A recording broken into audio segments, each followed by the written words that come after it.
Let's go through the various stages of the business cycle, starting at the recovery phase. So, during the recovery phase, households begin to demand more, and therefore firms must also produce more to match this demand.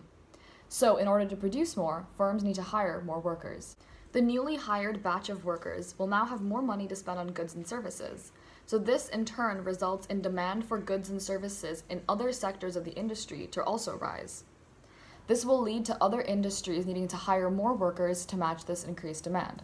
As you can see, hiring leads to more and more hiring.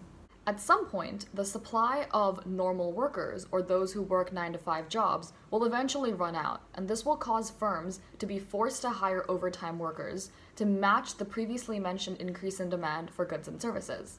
However, when overtime workers are hired, they demand higher per-hour wages, causing the average cost of labor to rise. Yet, firms are still able to enjoy the revenues because they are greater than the increase in average cost of labor. To put it simply, the firms are happy because their profits are growing.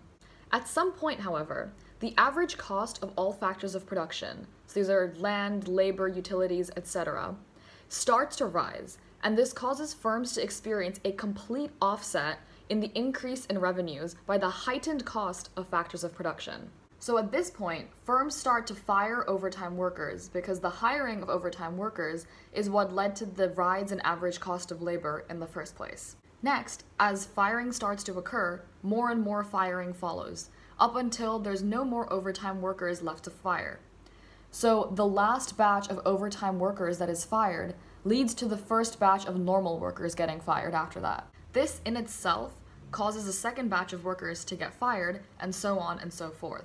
Hence, unemployment skyrockets whilst inflation drops, since money is gaining value because people have less of it since they're losing their jobs. At some point, labor is so cheap because people are willing to work for next to nothing and they want a job, that the cost of labor and essentially the cost of hiring becomes so low that firms are willing to hire once again.